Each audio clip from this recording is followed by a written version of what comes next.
circuit all week, so I've seen all these people pretty much every day. Apologies, I saw you from across the room, but by the time I got to you, it was very tight. And Thought you were like, I don't know. I told it the way it is. probably didn't even know how to say it. I did it. I roasted it. All the water here is just still it's gonna be a nail biter, getting through.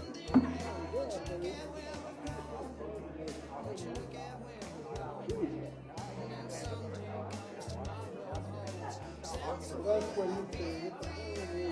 I like to go back and say, for whatever reason, they gotta put this plane out. You gotta put here with adjustment.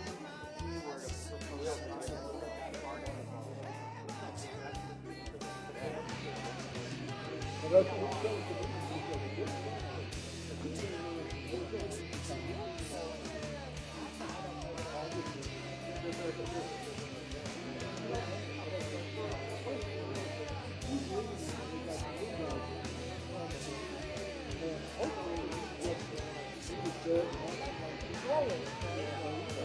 Very nice.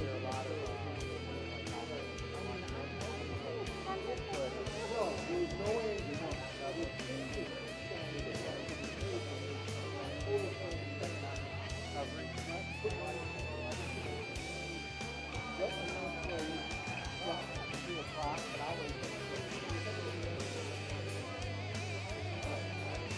Good. We're going to recognize Benicio. I don't know if you remember.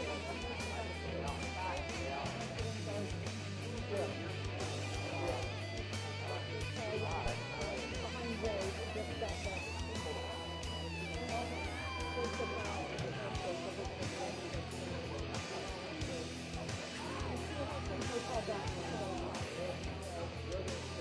Prior to doing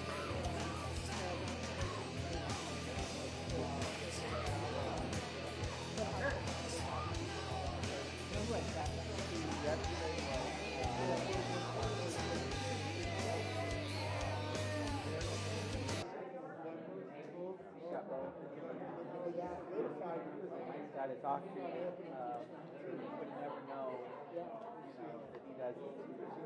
Oh, and I'm super excited about the water up there. Water. It's a very exciting prospect. I think there would be some, I hope, not being negative, but just being positive. So I wanted to go it would be like kayaking a with greater gem than it is. A beautiful spot. It's got a very unique flavor.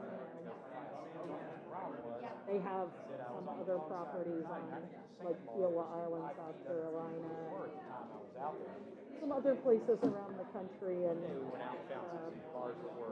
very special person.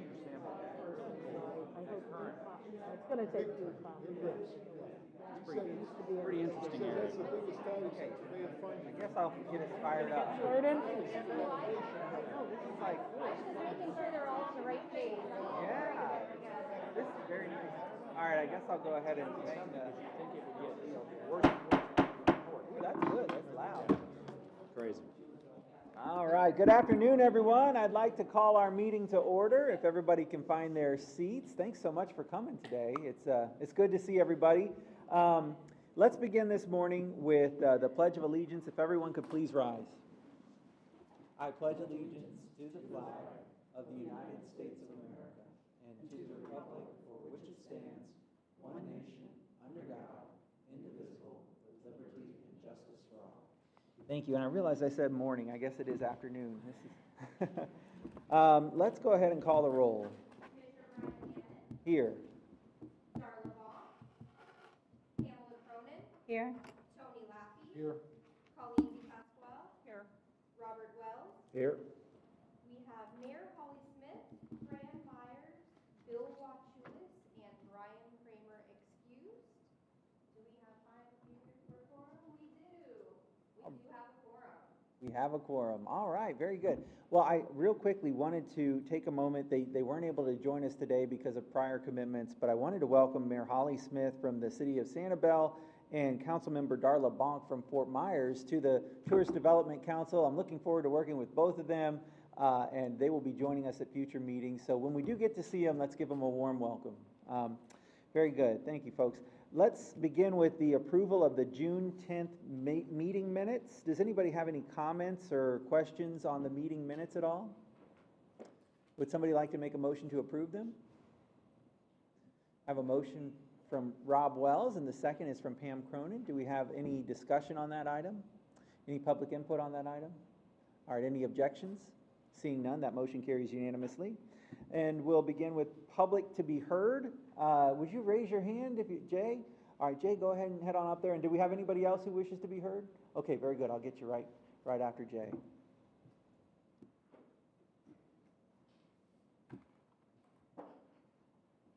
Good afternoon. Thank you, Jay Johnson, on behalf of the Greater Fort Myers Chamber of Commerce.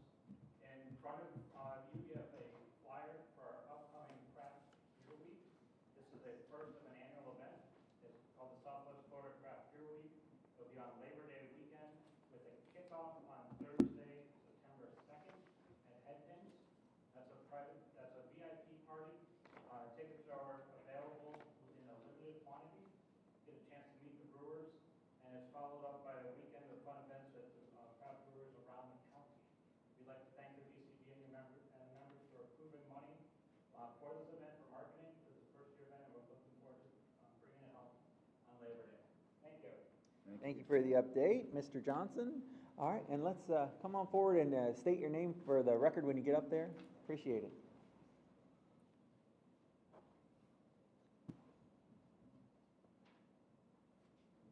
Thank you very much. My name is Sam Ankerson, and I'm the newish executive director of the Daily Matthews Shell Museum on Sanibel.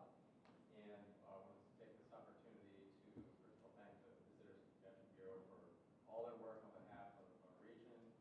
Thank this group, the Tourist Development Council, for their work, and the Attractions Marketing Program that's done such a good job of promoting our region during a unique time, of course, but we've been having very, very strong business at the museum for the last few months, as you know, a lot of other businesses have as well. So, thank you.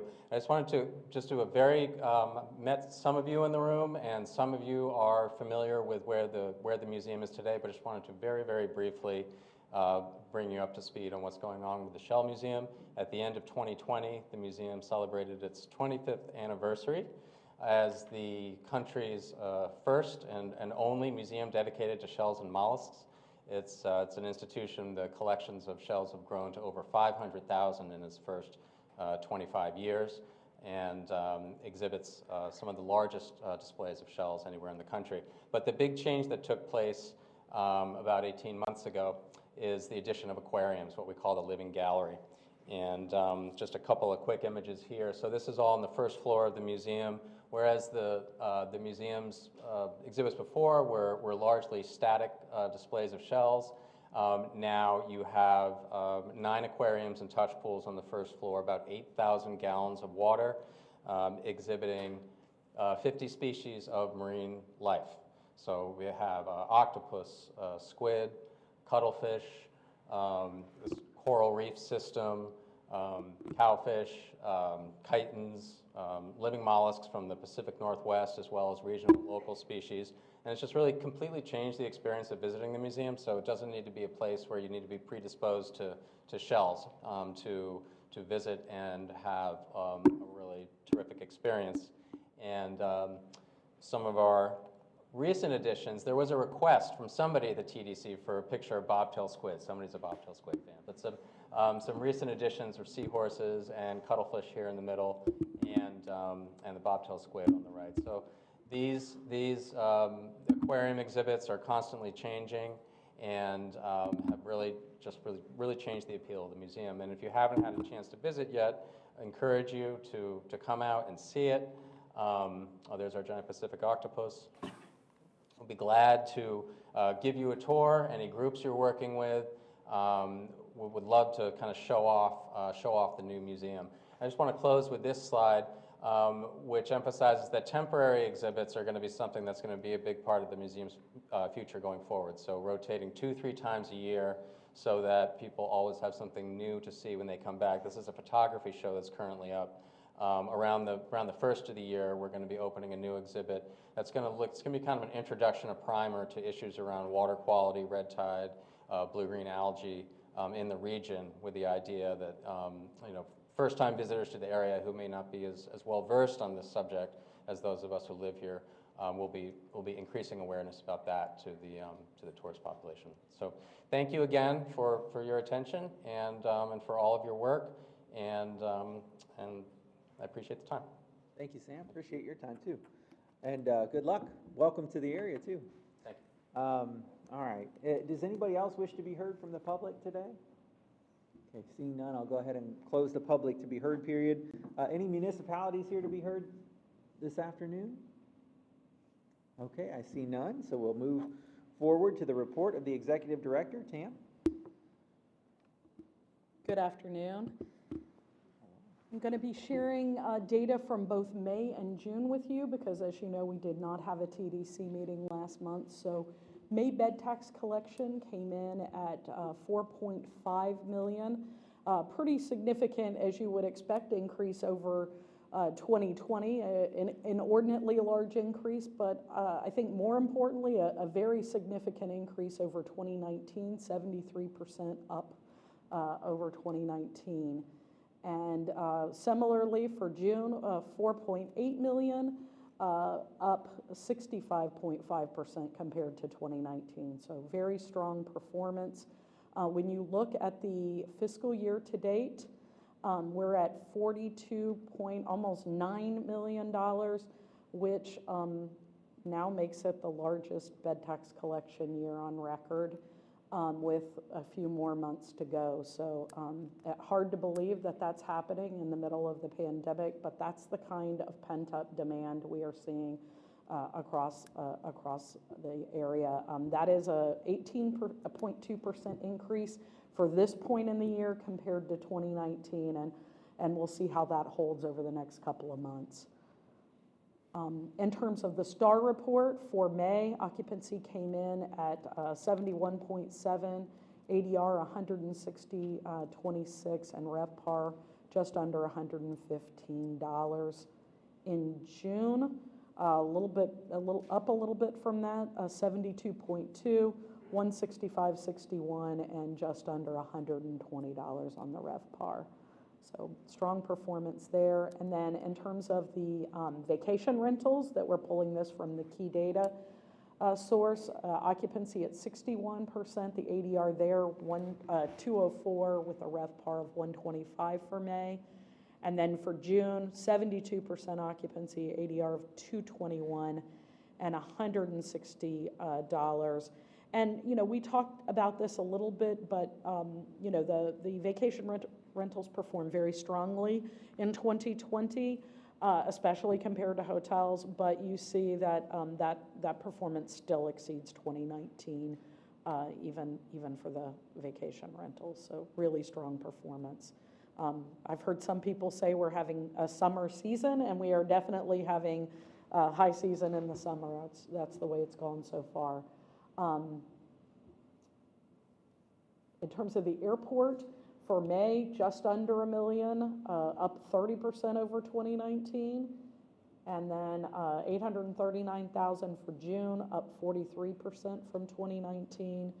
And then when you look at the calendar year to date on this, just under 5.5 million, big increase over 2020, but almost getting back to those 2019 numbers at the airport. It's great news, down just 10% for the calendar year. So really good news at the airport as well. In addition, I have a few things I want to share with you. One, I would like to welcome a new staff member. Benicia, if you don't mind standing up so people can see you, talk about you for a couple of seconds. Welcome Benicia Toloi to our team. She's going to be part of our visitor services team at RSW. Her role will include coordinating the recruitment, training, and supervision of our volunteers. Of course, she will also play an integral role in our producing our special events, including one coming up in a couple of weeks, the E-Awards, which I'm going to remind you about. But Benicia comes to us with some hotel sales and catering experience. She spent some time with Cooper Hotels, McKibben, and the Sanibel Harbor Marriott. So please welcome Benicia to our team. We're thrilled to have her. I will also add that Benicia came to the county as part of the vaccination site. She's helped us with supervising staff at the vaccination site. So she has been on both sides of this project that we've been working on for the last year. So grateful to have her on our team. Thank you for your help with that. As I said, E-Awards is August 26th. It's at the Calusa Sound, AKA for some of us oldies, Harborside here downtown. And the RSVP deadline is August 19th. So if you or your staff who has been nominated have not RSVP'd, please make sure you do that shortly. Couple of other things I wanted to share with you. The Fort Myers Beach Fishing Pier will be closed for resurfacing starting on Monday, August 16th, for about 3 weeks. Mr. Lavender can give you any updates on that when he comes up to talk to you about some other things, but expect that it will be reopened, fingers crossed, tropical depressions and other things aside, for Labor Day is the goal.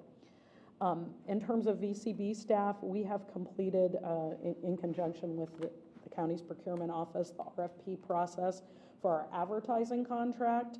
And we expect a new 3-year contract with MMGY to go to the Board of County Commissioners next month. So you'll be reading about that in the paper, I'm sure. In addition, I want to remind you that we have no TDC meeting next month. Some of us will be attending a Florida Governor's Conference on tourism, September 8th through 10th at the Diplomat in Hollywood. So we will not be having a TDC meeting. In addition, don't forget about Island Hopper Songwriter Fest, and I know there's some cards on your table, but September 17th through 26th, apologies, and we're real excited about that as well. Some really great headliners, and team is hard at work getting ready for that, as you would expect. I'm sure I forgot something else. Co-op rolls out. Sorry, Brian. Wednesday, August 18th, is that right? Wednesday the 18th. And we're going to do that virtually. We had several requests that if we would consider doing that virtually. So can you tell me what time, Brian? I apologize. 9 to 11. 9 to 11. So I'm sure you can register on leevcb.com to get the details. So that is all I have for my update. Now I'm going to ask Jill Vance to come up and give us the sales report.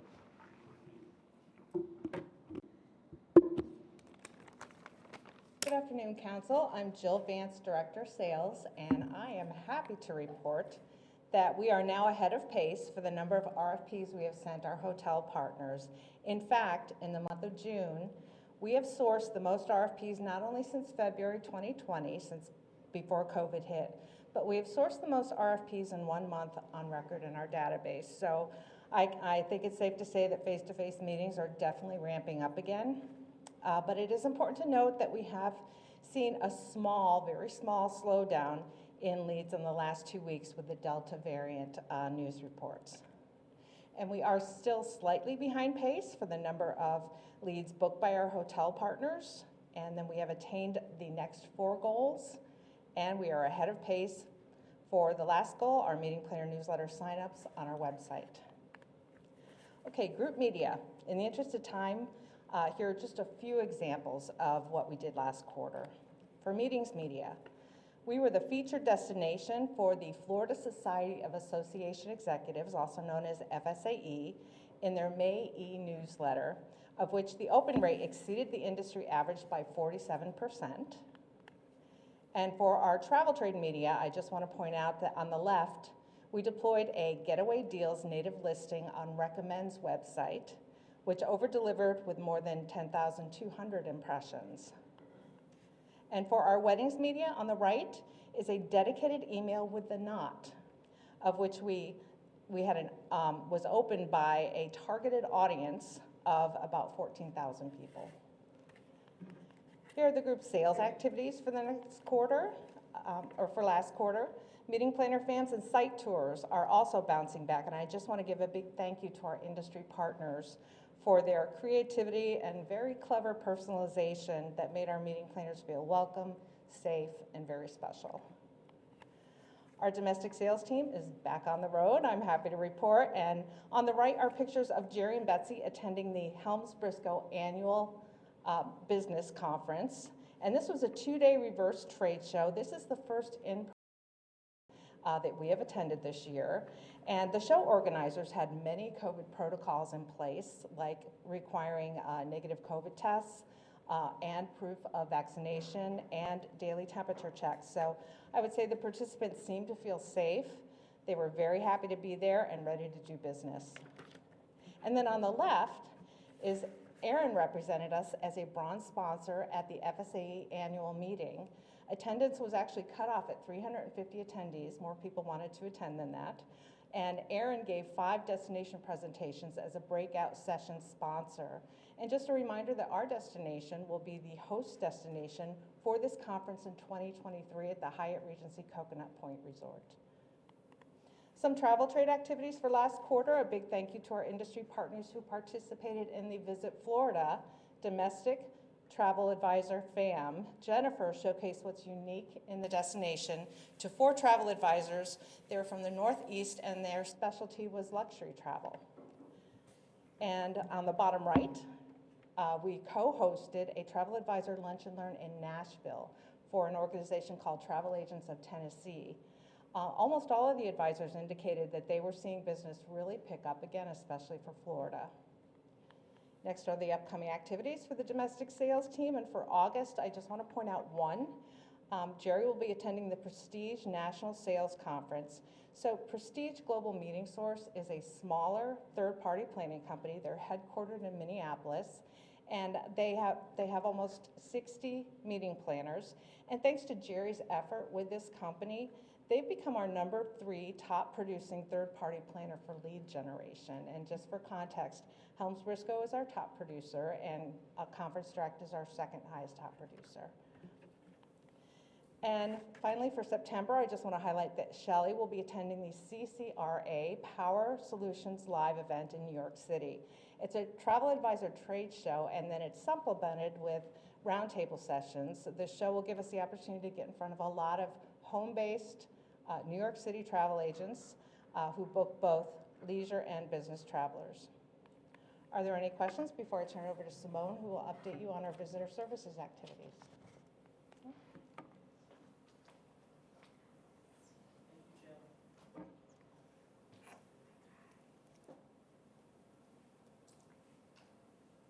Good afternoon, Council. Very happy to be here to report about visitor services update for the time period from April through to June. We were able to help a lot of visitors. We're having really a fantastic summer at RSW. During that time period, our volunteers assisted 54,376 visitors. They worked 3,561 hours for a value of $101,631.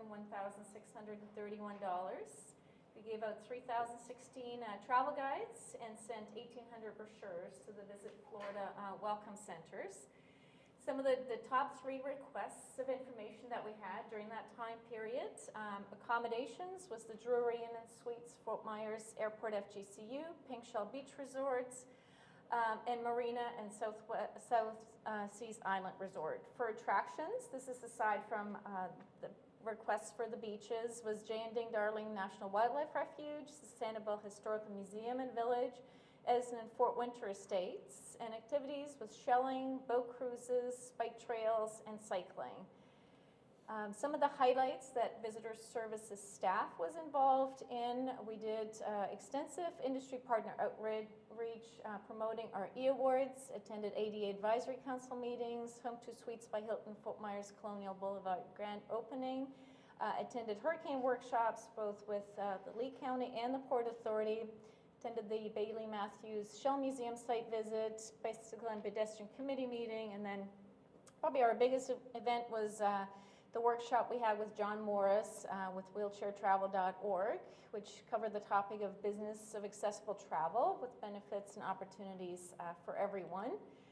We got to celebrate National Seashell Day at RSW. We actually made it a 3-day event because it's just so much fun. Our volunteers handed out over 7,250 shell necklaces to the traveling public, and I can tell you the public loves it. So that was a lot of fun for 3 days. And look ahead, as Tam mentioned, we're very, very excited about the E-Awards. It's 2 weeks from today, August 26th. We hope that all of you will be able to join us there. It's at the Calusa Sound Convention Center and Amphitheater. The theme is the Roaring 20s, so come celebrate with us as we all come roaring back. And if there are any questions or no questions, let me know. Otherwise, I'll pass it on to Jackie Parker, who's going to tell you about communications.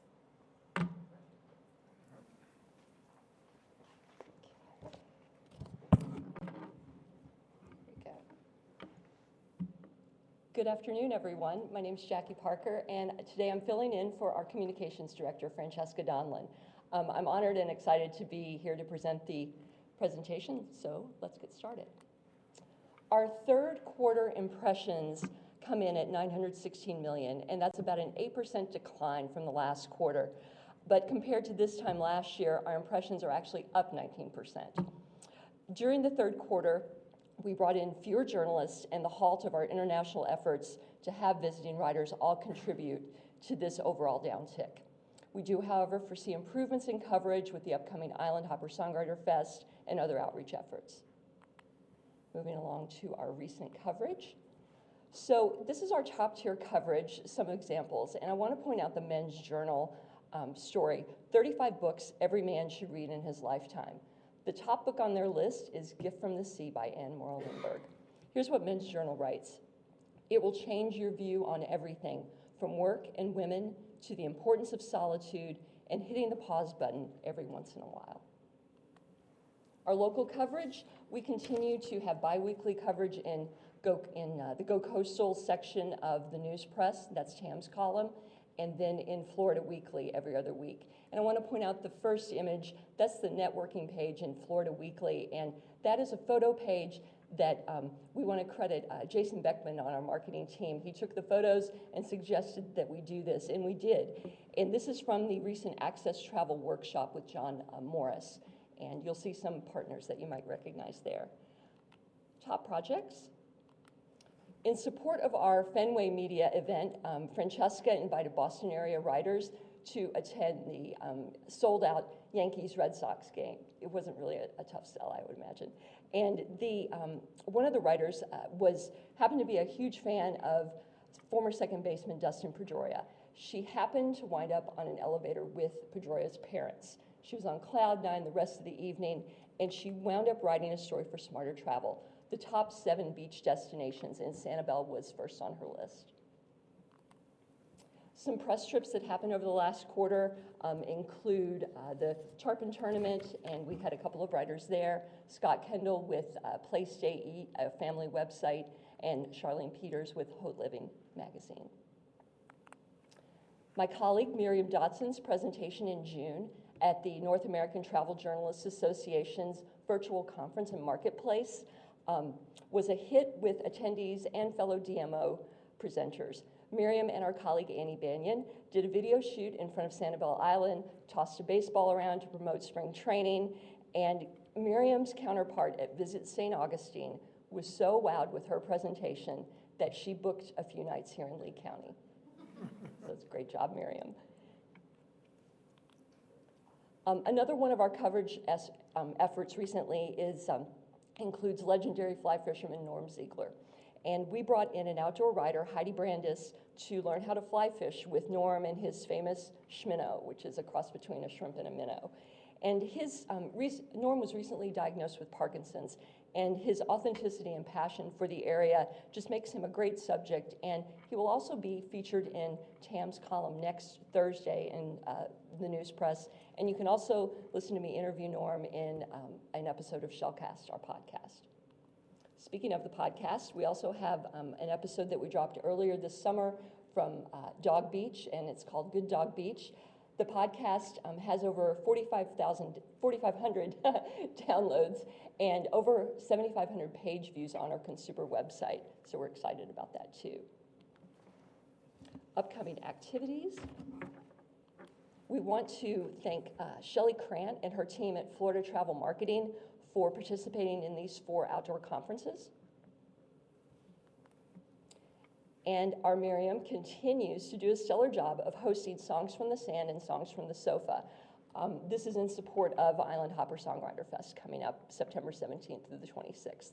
And we are also securing journalists to be here for Island Hopper, and tune in next Thursday as Miriam hosts with Songs from the Sand with Sheena Brooke and Angie Kay. We're also going to be hosting the Fall 2021 Midwest Travel Journalists Association Conference in October. We're going to have 40 travel journalists in attendance, and thank you to Annie Banyan and Renda Goodwin. They're leading this effort, and they worked very hard to make the recent pre-conference site visit a success in July. There we go. And another event that we're very much looking forward to is the Gift from the Sea Writers Retreat and Community Celebration. Francesca is leading this effort in partnership with the Captiva Historical Society. And there are going to be 3 generations of Lindberghs on hand. There will be a writer's retreat portion, and then there will be a community event on December 6th at Chapel by the Sea. And with that, on behalf of the entire PR team, we want to thank you for your time. If you have any questions, let me know. Thank you. All right, with that, I appreciate the report from the staff, and we're going to ask Joseph St. Germain from Down St. Germain to give us our second quarter, which feels like 100 years ago already, visitor tracking report. And you, Joseph. Thank you, and thank you again for having me again. My name is Joseph St. Germain, President of Downs and St. Germain Research. We're going to give an overview of April through June. We've started including this slide, which is really, we're trying to highlight how it's different from maybe other April through Junes. But the biggest story here is not just getting back to having our key metrics meeting 2019 levels, it was really exceeding 2019 levels. As you look at the bottom, the occupancy rate, the average daily rate, and RevPAR were all up comparison not just to 2020, but to comparison to 2019, they're all up significantly. For the rest of this, I'm not going to give as a thorough overview as usually do. We're going to touch on some key points, just to, again, the things that really stood out from our perspective. We're comparing on this slide 2021 to 2019. As you can imagine, if you compare it to 2020, the numbers are well up. But even if you compare visitors, room nights, and spending and economic impact, 2021 versus 2019, it's up significantly. The increases in direct spending is further along than the increases in visitation, just because we had more people staying in paid accommodations. So we had a little bit less people staying with friends and family, but overall, as you can see, a lot of these, not only during a pandemic, to exceed pre-pandemic levels is always some wonderful news. As we look at the snapshot for the year, with direct spending, we have exceeded 2019 levels. So visitation is still down a little bit, but the one thing that we noticed this quarter and last quarter is, Tamara mentioned the pent-up demand, but with that pent-up some extra money. People have just been spending more money when they're here. They've had some time to save it, and why save it when you can spend it here in the county? And again, we walked through the visitor journey, so I'm not going to go through all this. You have that full report, but I'll give you a couple notes. We saw the planning window really get back to pre-pandemic levels. I don't know if you recall, during the pandemic, planning windows were shorter. This got much closer to how it was before. We still have a lot of requests for information. They're still noticing your advertisements. About 2 in 5 recall promotions. When they're seeing it, they tend to remember noticing it on social media and internet the most. In transportation, when Tamara mentioned the number of visitors flying through RSW, it wasn't surprising for us to see those numbers because your percentage who flew was higher than we normally see it, and the percentage who are flying through RSW is higher than you've seen it. So over 3 in 5 of all of your visitors in April through June came through RSW. In terms of the party profile, this got back to what we've seen in previous Aprils through Junes, and just in terms of the percentage of where people are coming from. To give you a sense of last year at this time, the percentage who were from Florida was around 14 to 15%. So that, last year the Floridians really helped us get through this a bit. Now we're getting back to things where the Midwest is our biggest feeder market for April through June. So that was good to see. Hopefully, we start to see those percentages of Canada and the other international catching up beyond that, but at least within here, it was getting back to normal. And so unsurprisingly, since nearly half of your visitors were from the Midwest, the top 3 markets were also from the Midwest, with Minneapolis, St. Paul being, and Chicago and Columbus, Ohio, which in the last couple presentations we've seen a lot of the action from this team mirroring where you get some of your visitors. So that's always good to see. The one thing in terms of the travel party itself, we saw more families this April through June. Not that this isn't a family destination already, but it was just a higher percentage, with nearly half of your visitors this quarter traveling as a family.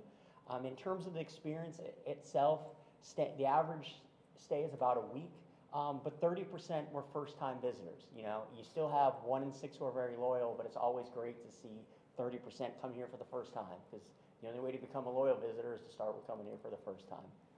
Finally, your report card, how'd you do? What did they think? Very high percentage likely to recommend the area. You have a little bit lower than we normally see with likely to return. We'll get to, we had a lot of people talking about beach seaweed, so that may have been some of it. But if you look at satisfaction, 97% were satisfied. Over 70% were very satisfied, and that's a fantastic number, because while those 70%, those are the folks who are going to be telling their friends and family. If you're just satisfied, you tend to be like, yeah, I was happy, I'll come back. But 93% were satisfied with the customer service. I know last time I was here, that was one of the things that we were worried about, just because hiring was an issue in general, but to see customer service at levels while you're going through all that is great to see. And 40% said that your paid accommodations exceeded their expectations, and about 95% said at least met or exceeded expectations. Again, I don't like to focus on the negative, but you also like to see where you're getting pushback. The beach seaweed was number 1 this quarter, with nearly half for those who had negative thoughts. It's beach seaweed. Traffic and weather are always a little bit tricky, especially it just gets hot here. If you folks can start controlling that, you're really going to be on to something here. Finally, we want to give you quotes from your people. Like here, that was some data, but here's what your people are saying. It is pleasant and spacious, breezy to keep you cool, friendly and helpful citizens, a safe and enjoyable place where the atmosphere is stress-free. And then one last thing, we looked at the barometer, and this is for the next 3 months, but if you looked at the graph for the next 6 months, you see almost you have a lot of your hoteliers, paid accommodations. It's looking good. 72% things will be up, not only in the next 3 months, but also 6 months. You compare that to last year, where obviously it wasn't great news this time of year. So again, to bring it full circle, numbers are up, not just compared to 2020, compared to 2019, and general expectation is looking good moving forward. There's more in your documents, so always feel free to ask any other questions, but I just wanted to give you a chance to ask any questions before I bid you adieu. What questions do we have, Council? Do you have any sense of real time how this Delta variant and things that we're currently seeing today are affecting sentiment? That's a good question, just because we just finished up data collection for the next consumer sentiment, so we have some of the data. In terms of safety, we reached an all-time high about 6 to 8 weeks ago. It's pulled back a little bit, but you still had about 3/4 who feel safe traveling. And just to give you a sense, that was about the same as what we saw in March, kind of as vaccines were starting to roll out. So it pulled back, but not as much. And then in terms of people who have changed plans, whether it be Fort Myers or wherever, but these are with your types of visitors, about 20% have decided to change the travel plans. But again, the Florida visitor is pretty resilient, because we saw on a national level that's closer to 35 to 40% change some plans. So your visitor tends to be a little bit more resilient, but at the same time, it has tempered it, but it's still compared to what we saw any time before March, it's still around there, to give you a sense of that. So it's still positive, but not as positive as it was about 6 to 8 weeks ago. And Joseph, just to clarify, you literally were just collecting this data? Yeah, I mean, genuinely, we don't have the report together yet. It's like, I was going to say, if we had it, we'd share it with you yes. today, but they just are coming out. Yeah, like, because we knew we were presenting, and I figured that question might came up, I looked at a couple of the results of the questions just in case. So that report's coming, it's not here yet, but there's a little preview for you, if you will. Thank you very much, appreciate it. And as soon as we get the report from Joseph, obviously, we'll share it with everyone. All right. Thank you very much, as always. Very good. And does that conclude your report? It does, although I guess the next few things also fall into the VCB area, so. You can hang on to it for new business. Yes, sir. All right, so we're going to ask April to continue the budgets, and of course, this is all three budgets. Good afternoon, everyone. I'm April Bonich, your fiscal manager. Today I'll be providing you an overview of the fiscal year 2022 proposed budget and also the third quarter budget reports for the VCB operating, beach and shoreline, and sports development. We'll start with the proposed budget. You should have received the fiscal year 22 budget report via email on August 2nd. And we have a slide showing a summary of the new proposed budget in comparison to the current fiscal year's budget. And as you can see, the budget, the proposed budget is essentially flat, as directed by leadership, so not much of a change there. And I was wondering if you had any questions about the report or any discussion for the proposed budget? No? Okay, if there's no discussion, can I respectfully request a motion from council to approve the budget? We have a motion. Make that motion. Motion from Mr. Wells, second from Ms. Pasquale.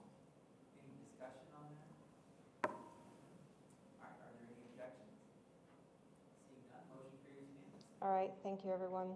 Moving on to the third quarter budget reports, we'll start with the VCB operating budget. Overall, we're at a 59% spend rate.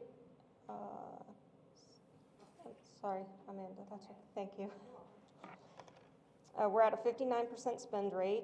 Total personnel was up only because there were 7 weeks in quarter 3 versus the 6 weeks in the second quarter. Advertising is a bit low in quarter 3 because there just wasn't as many pre-billed invoices for the media plan. And we're currently underspent in expenditures for contracted services, travel, and promotions. And promotion includes show registrations, promotional items, entertainment, and FAMs. All right, the next slide, we have beach and shoreline budget.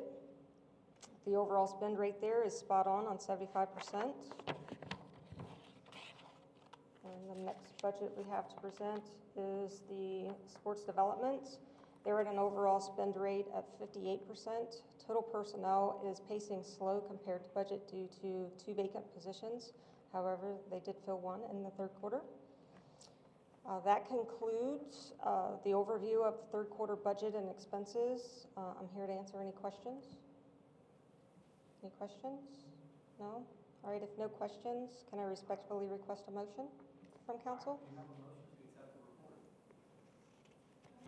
I'll move it. All right, motion is from Mr. Lau to accept the report, the second is from Mr. Wells. Any discussion at all? All right, any objections? Seeing none, the motion carries unanimously. All right, easy crowd. Thank you. Not controversial.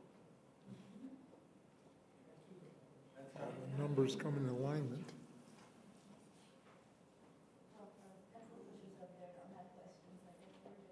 Yeah.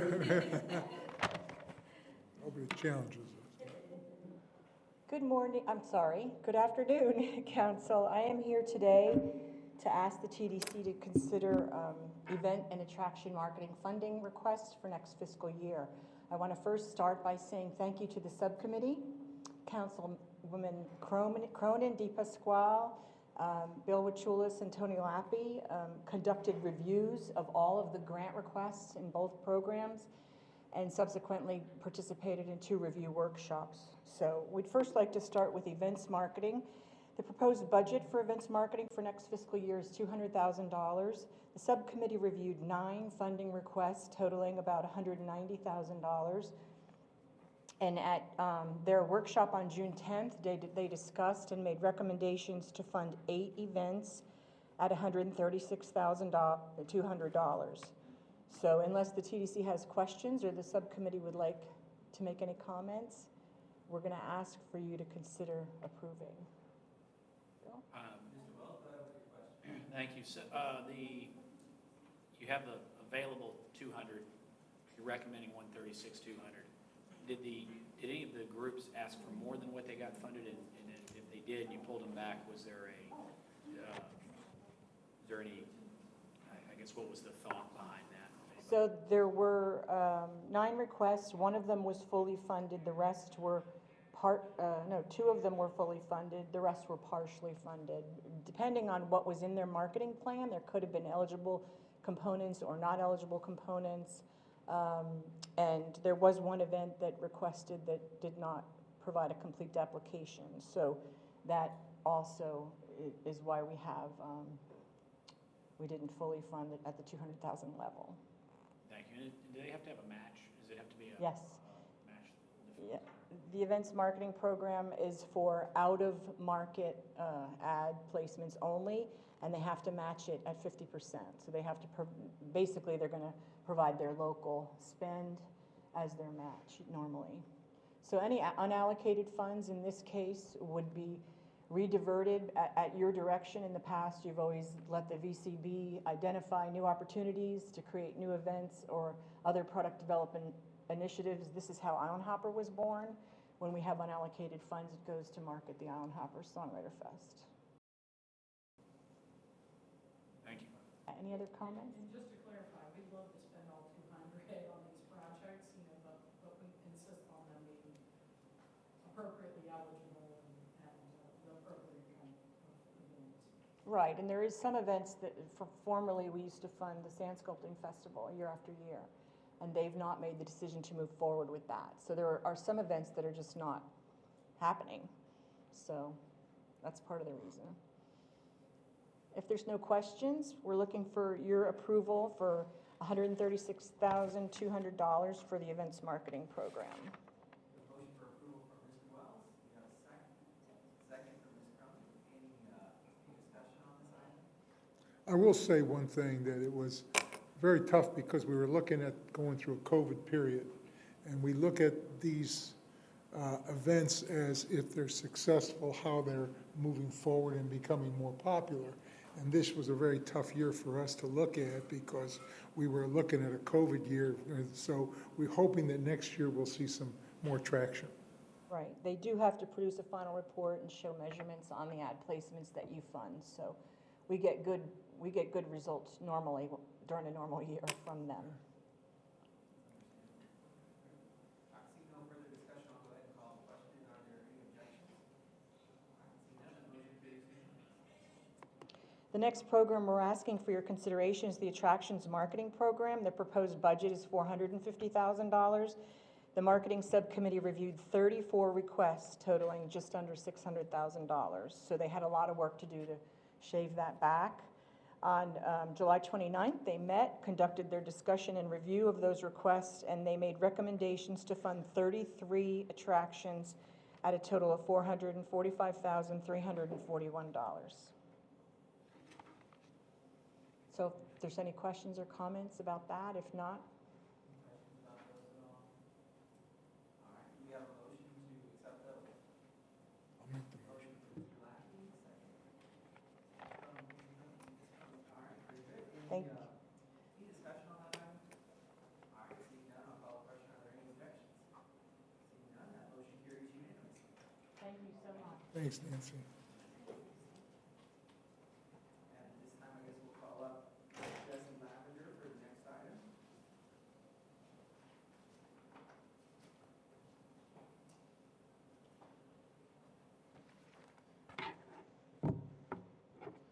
Good afternoon, Commissioner. Good afternoon, Council. I want to first say that, Mr. St. Germain brought up the seaweed and thankful for the support on the surf rakes and things like that. Over the years, we were able to address that seaweed issue with coordination with the town of Fort Myers Beach. So hopefully that eliminates that in the future.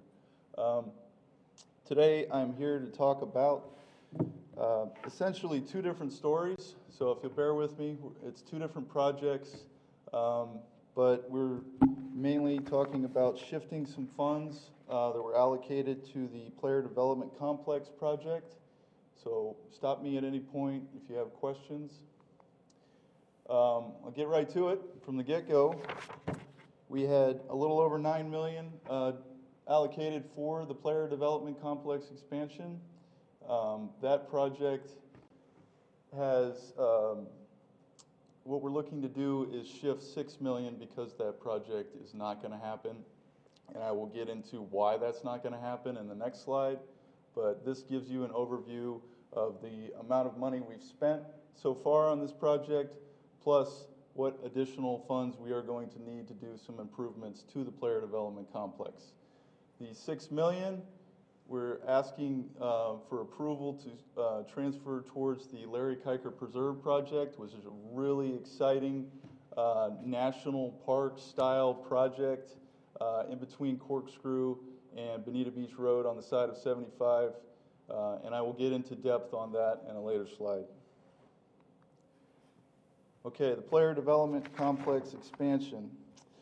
Last year, through some analysis with both the consultant for design as well as our solicitation for construction services for this project, we found that there's an excessive need for fill there that was going to completely throw us way above our budget.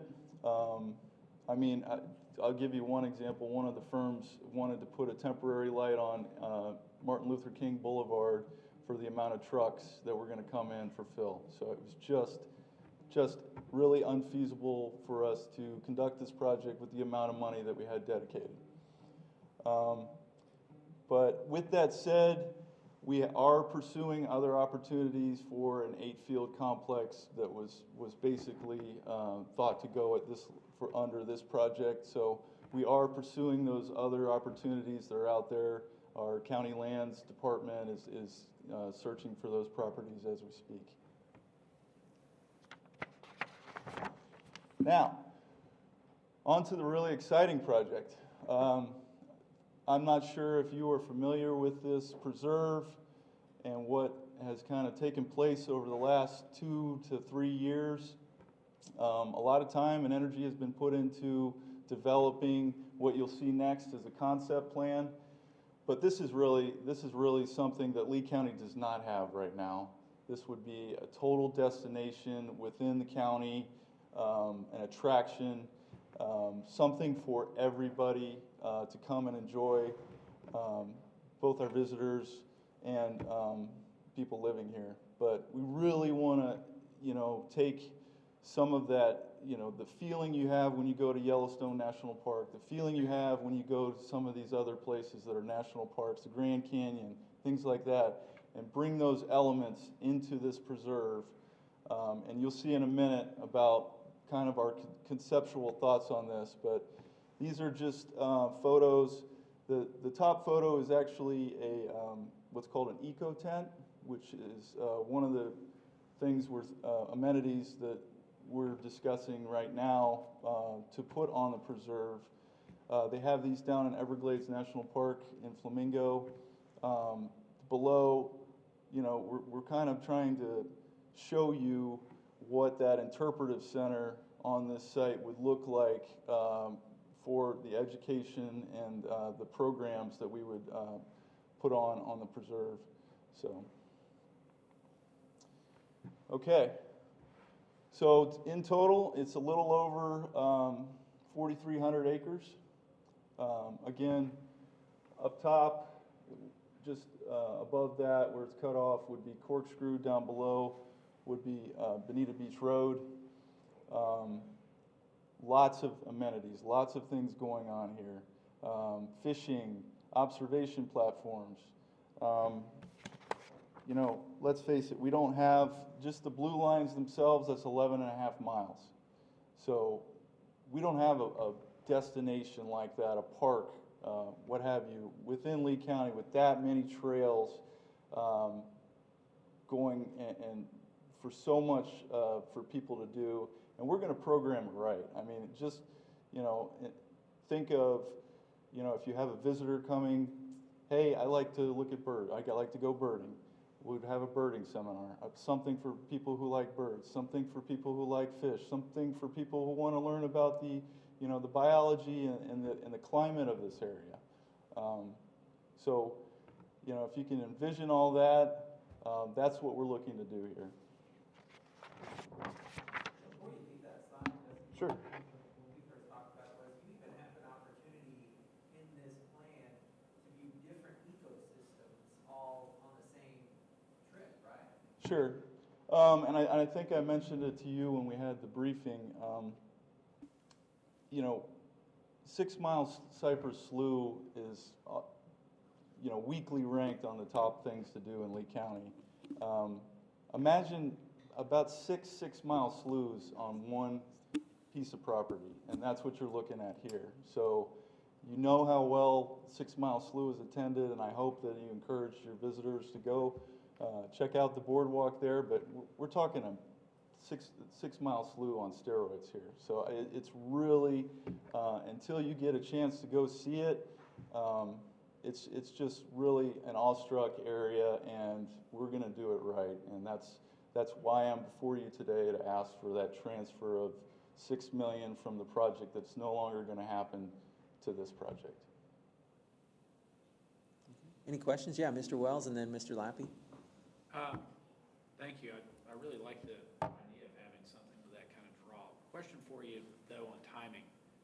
A lot of times in the past, if I'm getting it right, it seems like what you would have done is the project that didn't get the full funding would have gone by, and then timing-wise, this would come back before us in like a planned request. So why the transfer versus that way? And am I right historically about my thought process as far as timing has gone in the past? You are correct. So last fiscal year, or last budget cycle for this fiscal year, the board approved $500,000 to start some design on this preserve. We really need to do a full design contract, and we are in need of additional funding, and we'd like to get that going as soon as possible. So with the board's 2 final budget hearings in September, we would like to get that design contract finalized in October. And that's why I'm before you today. Mr. Lappy? The 6 million, what does that do exactly? Does it, I mean, is this our property now? This is our property, yes, sir. So the 6 million is going to be for the development of this? It's going to be design and maybe some construction, but it's mainly going to be design. So the 6 million is all for design, or most of it? I can't really say without finalizing that design contract, but it's going to be close to the $6 million number. Because then are we going to be looking back then for construction costs to put these pathways? Are we going to be funding that again? Yeah, I want to be transparent as possible. Yeah. We are looking at coming back and for more funding for construction. But again, that wouldn't solely be from, we're looking at various sources of funding, grant opportunities, things like that. And lastly, you showed these, are there going to be units that are already there? Are these the people come and rent units? Is that what would happen? It says campground up there. Is that for anybody to just come and camp out, or is this? Again, until we get through the full design, this area can be wet at times, so it would be nice to provide that, you know, this is Southwest Florida, this is more of your marshy swamp, but if you picture that Bali type of hut on top of a dock, I would picture that out here instead of in Bali, but, you know, you'd be able to bird watch in the mornings and sip your coffee and things like that. So kind of, that's what we're looking for. To answer your question, we haven't gotten that far to know if we would contract the services of somebody to rent those units out and what the parameters would be. And do you have a person or company in mind to do the design? We do. We've selected Kimley Horner as our consultant. Have selected somebody, okay. And then $6 million seems like a lot of money for design. That's just my amateur opinion, you know, I don't know. Sure. Well, we anticipate, you know, the overall project to be north of about $30 million, but we won't know that until we get through about 30% design. Yeah, Colleen, Misty Pasquale, go ahead. I have a couple questions that needs to happen, right? So, explain to me, because I'm not familiar with a project of this size, why it's a $6 million design. Like, what makes up that? That's a huge amount of money for somebody who doesn't know this works. Okay. So this area is similar to, have you been down to Big Cypress Preserve, anything down south, Collier County? Okay. Just think that, so I'm really speaking on the recreational side of this. Natural Resources has a whole nother side, which this money would not be going towards, obviously. This is a complex project. But we're going to have to do some berms and add some areas for fill for this pathway that connects, you know, that's like kind of the blue line is a hub, and the spokes would be the trail systems around it. So depending on how far we go with fill and adding culverts and weirs, that jacks up the design. Every time they have to add another culvert in and release the water a certain way and have that strategically designed, that design cost goes up. And at this point, we don't know how many culverts are going in because we haven't finalized that contract. So does the design fee include the building of the culvert and the berms? No, we would be looking at everything above that, yeah. And then, where's the $9 million come from originally? Why are we looking at this, I guess is my question. The $9 million has been sitting in the Player Development Complex expansion project for, I don't have that time frame, but it's been several years. Correct. Correct. That's my understanding. So then what happens, and the other part of this, what happens when we find the space for the baseball fields, and we have to come back again for more funds to do a project?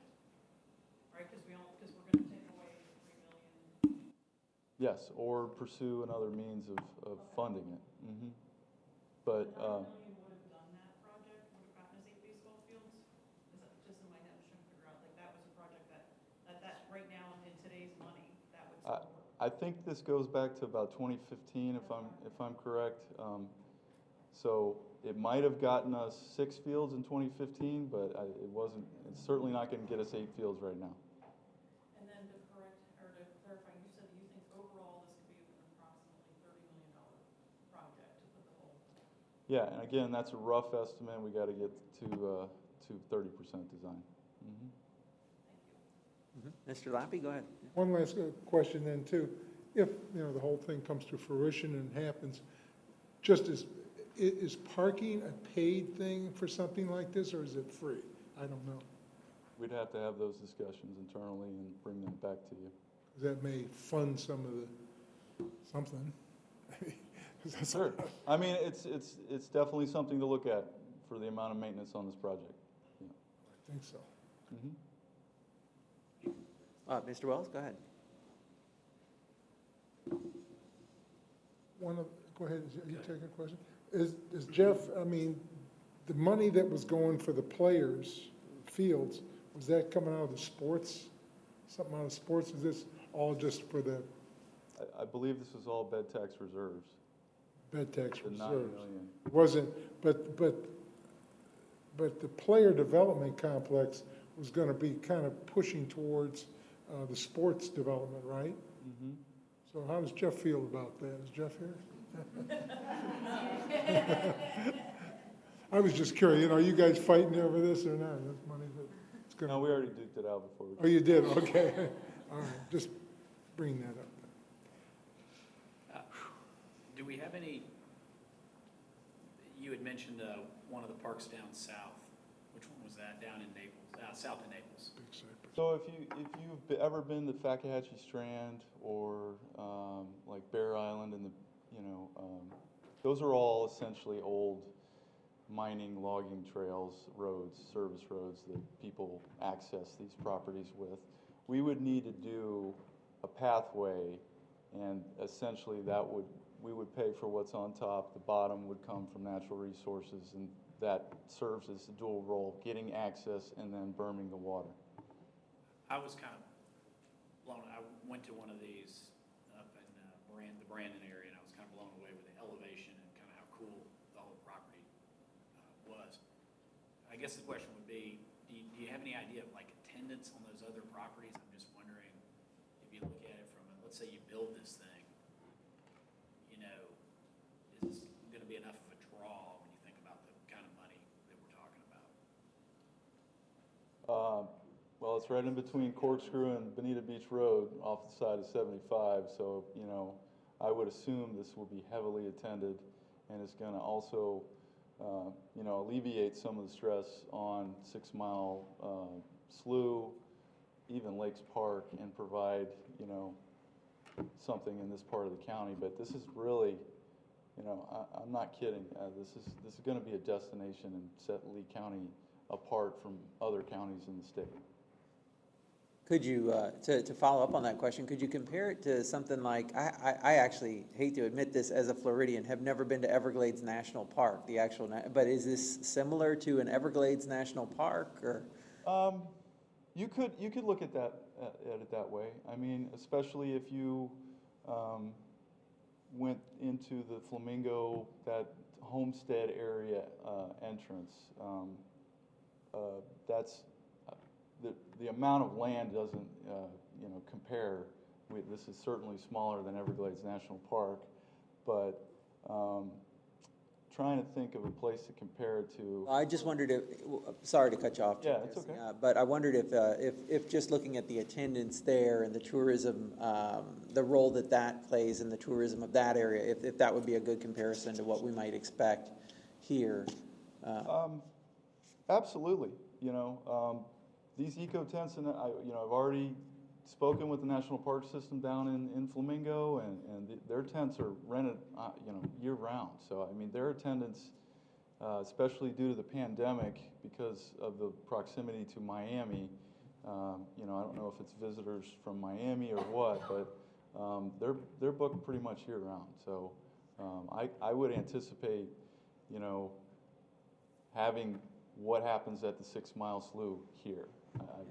And I don't know the overall yearly attendance numbers for Everglades National Park, but I can look into that. And I know Tam wants to make a comment real quick, and if I could, before, just to add just a little bit of extra context in case you hadn't heard about it yet, so this property is about 4,000 acres. It was formerly known as Edison Farms.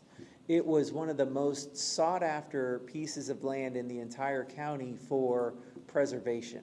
Before I got on the Board of County Commissioners, the commissioners prior to us were looking at the idea of buying this piece of land for $170 million, and then the recession hit, and we had an opportunity to buy it as a county commission for $42 million. And that came in at the appraised value, and we had certainly the resources in our Conservation 2020 fund that were set aside by the taxpayers for that specific purpose. So we went ahead and pulled the trigger and purchased this. And we looked at just how many different ecosystems and how great this property was, and we said this could be our national park, if you will, in Lee County that would add to our portfolio of 6 Mile Cypress, our beaches, and all the other natural wonders that people come and see in our area. And so we talked about how can we make it more than just, if you look at a traditional 2020 preserve, we kind of just barbed wire it off, and we put a few trails in there, but how could we make this more than that? Something that that our local community could enjoy, but that also would be a destination for tourism that really kind of could be that crown jewel for our program. And I think that's how we came up with this plan to get to the point that we're at today. And Tam? And the only thing I was gonna add is like Lover's Key State Park, 700 acres. So this is, it's hard to get size context, right? But this is 6 times the size of Lover's Key State Park, just for context. So, you know, I mean, you're talking big facility. It's about half the size of Ding Darling, you know, the total acres at Ding Darling. So. Second most visited state park in the country. Or in the state, excuse me. It's the second most visited state park in Florida. I mean, and you're right, and I'll jump on it in just a second. So when you think about that, J.N. Ding Darling, Lover's Key State Park, 6 Mile Cypress Preserve, and now this, I mean, somebody who's really interested in that kind of ecotourism, we could definitely find that niche, we could market to that niche, and we could bring those folks down here, and they could make an entire week out of their time here easily if we added another thing like this. Mr. Lappy? If you get the 6 million and you go into the planning phase, or in a perfect world, how long would that take, would you figure? Design and permitting would be at least 2.5 years. 2.5 years before you could put a shovel to it. Correct. And then who's going to pay, just, of course, maybe 30 million now, but where are we getting the money for the 30 million, I thought I'd ask? We'd have to come back to you and let you know. Us. Well, to whomever. I didn't know who was going to do We're it. evaluating all options for I got funding, you. yes. Okay. Yeah, sure, Mr. Sire. Sure.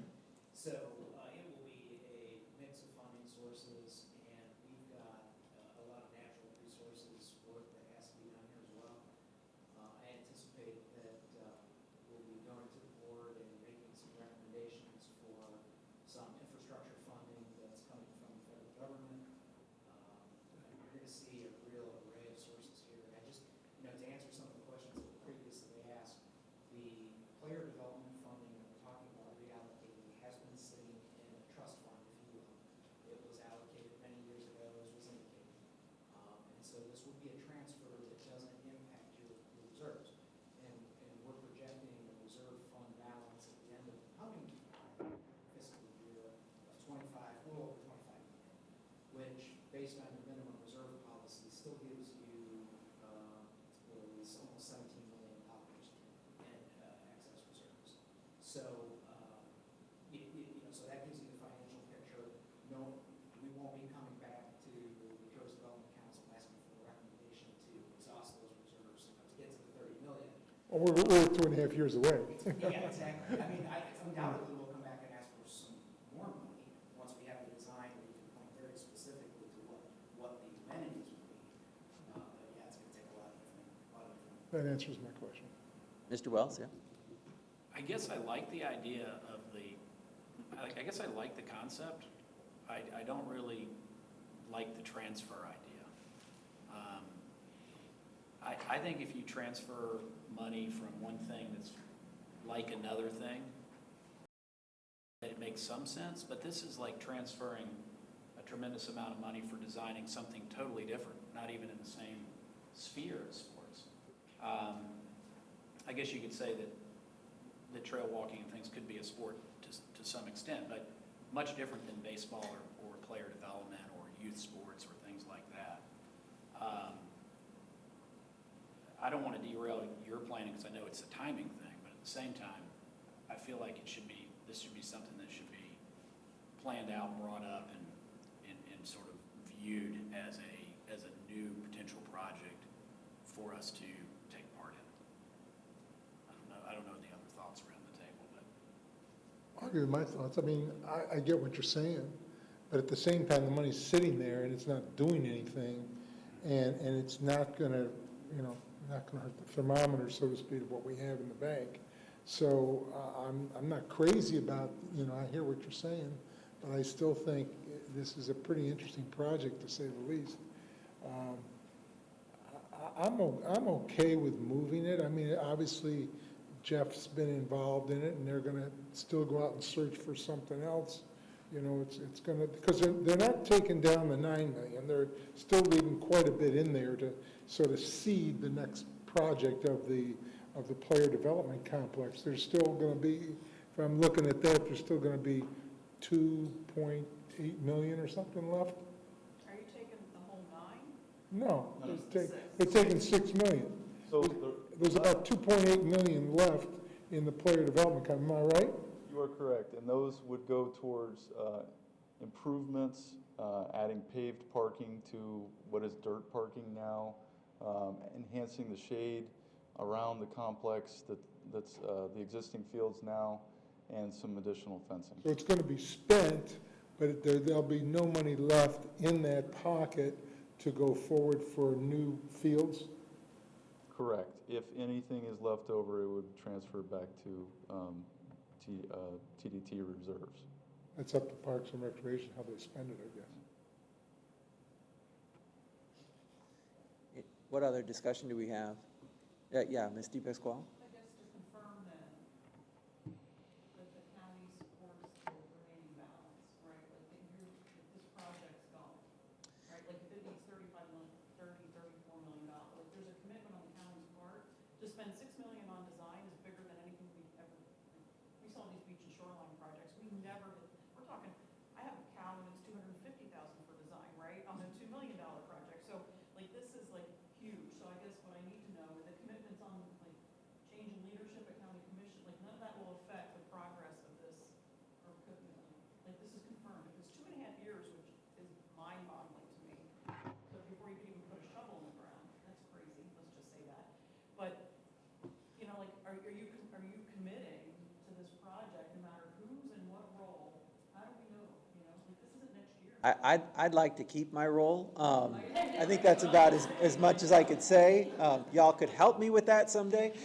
So that you're right though. This is a commitment, you know, and it's a commitment that we've invested a significant amount of money in already, thanks to the very, very popular Conservation 2020 program, which when it was on the ballot in 2016 passed with more than 80% of the vote. About 84% of the vote said, yeah, let's do this, continue to preserve land. So it's very popular, the land preservation aspect of it. You know, as we were looking at ways to put the $30 million project together, as we've mentioned, there's a natural resources component, so we've got natural resources money that will come in and put towards those. I think of it as like dynamic funding, where we'll look at each component of this plan and look for what was the best source of funds to cover that component. And so for the tourism-related components, we probably will come back, to be fully honest and transparent, to talk about what tourism dollars may be appropriate. But for the natural resources components, we're going to hit up the natural resources budget for that. We've already hit the preserve budget to try and, you know, acquire the land. So I think that's the thought process, is to not tie people's hands on specifically it's got to come from this fund. It's let's look at what component goes into the, you know, into this, and then find the right pot to use for it. You know, we do have, I anticipate we'll probably end up using even some of the general fund excess reserves that we have as a county too, for covering this as well, because it is going to be for the residents as well as the visitors. So How long is it gonna take to use up the 6 million for design? I mean, is it gonna like that, or we're gonna for 2.5 years? Do we need to give it to them now? I don't know. You know, there was a time somebody gave a lot of money to somebody earlier. Didn't work out so well, so I'm a little concerned. You know, and that's a good question. I guess I wanted to ask, and maybe you guys can help me out with it. Maybe we'll clear it up later. But so when we hire a firm to do design, like Kimley Horn, right?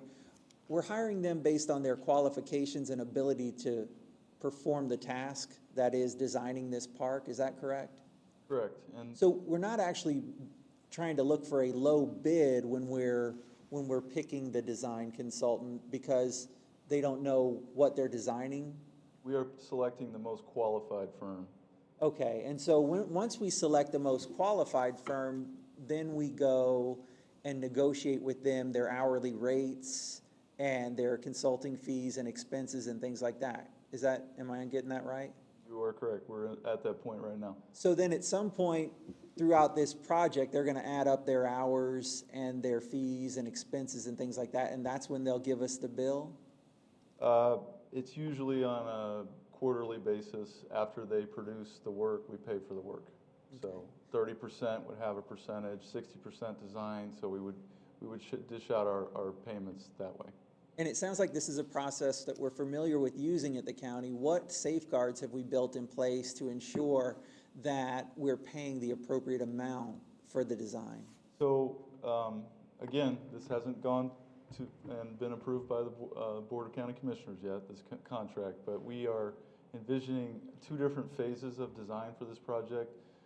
The first phase would be essentially looking at where the berms need to go, more of the natural resources side of things, and then the second phase of design would be what do we actually put on the park that the people are going to enjoy.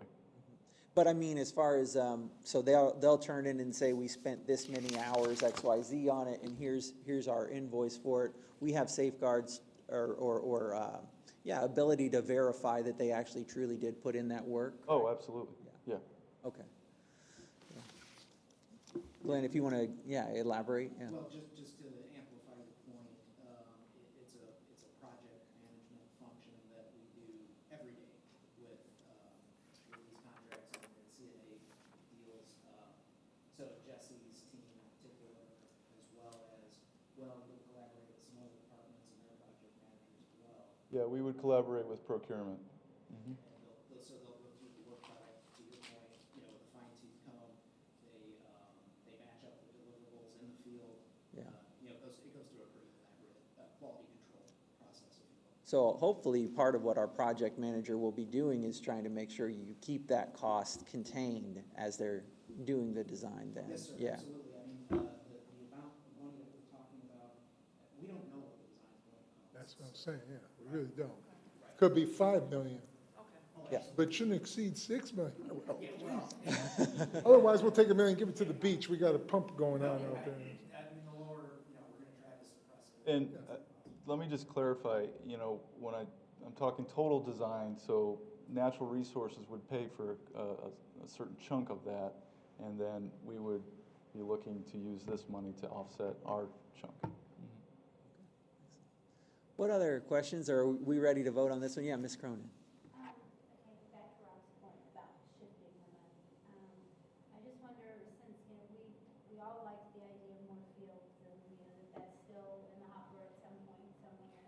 And since there are reserves, why would we not just leave that money alone instead of shifting it and look at some different allocation from our reserves?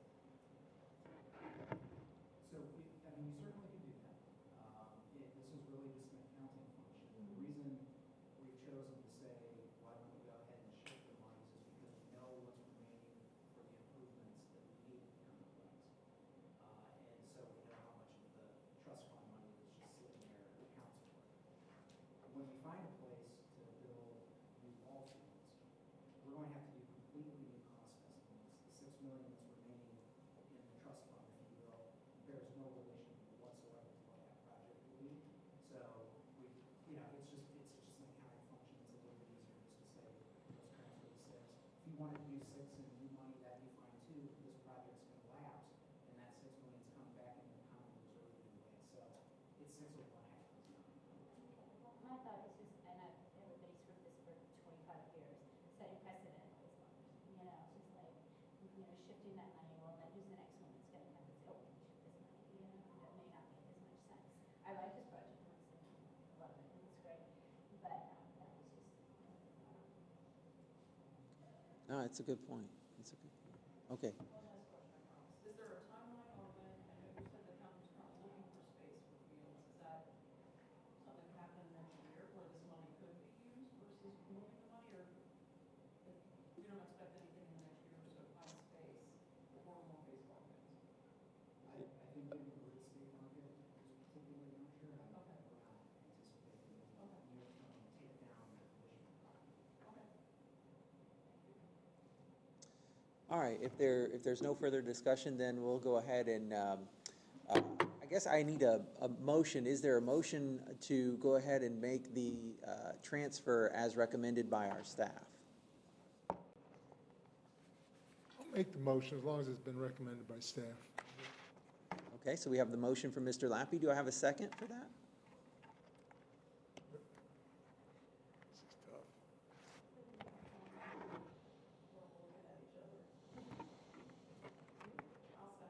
Okay, so we have a second from Ms. DePasquale. Okay, very good. Do we have, before I call the question, any last final discussion? All right. Mr. Well, I'll vote against it, but not because I don't like the project. I personally think that we should have it be done differently accounting-wise. No, I don't hold that against anybody for doing it that way.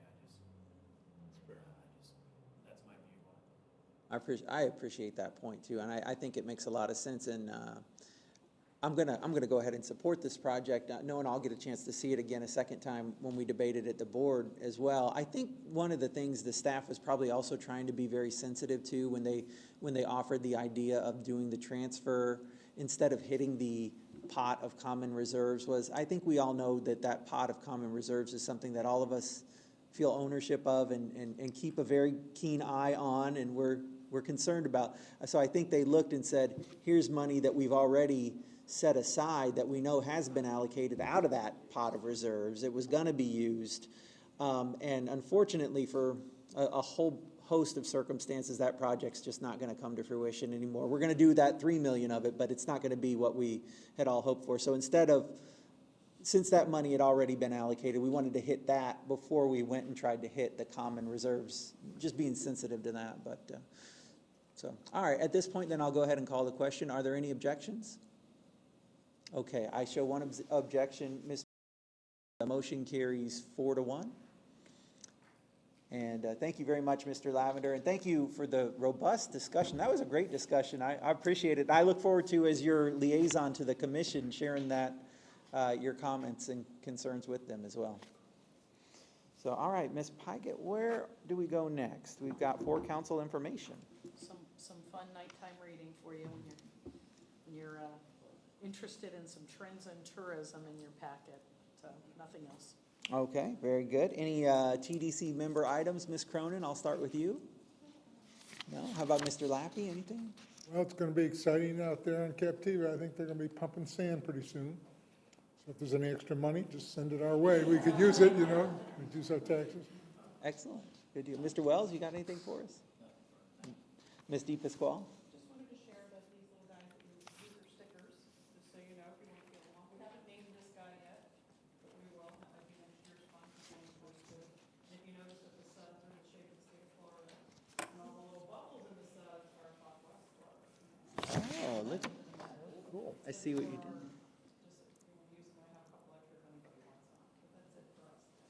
Thank you very much. All right. Is there anything else for the good of the order? All right. Seeing nothing, then I will go ahead and call for an adjournment. Thank you very much, folks. We'll see you at the next meeting. Give them a little beer. They'll take a good nap. Hey, Rob, well, good to see you, pal. Hey, always good to see you. Yeah, have a good Labor Day. You too. Hopefully we're busy. Yeah.